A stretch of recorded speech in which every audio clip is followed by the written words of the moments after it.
Amoy lutuan guys, nga yung technique guys sa bukid guys oh.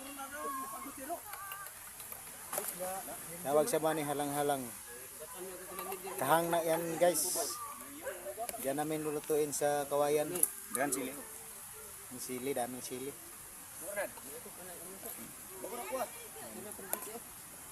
Tapos isa lang namin yan sa ano, sa may apoy.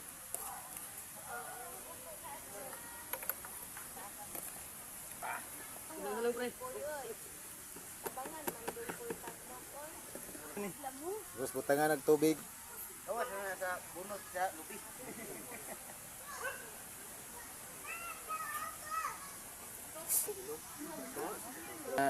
Lagyan ng takip.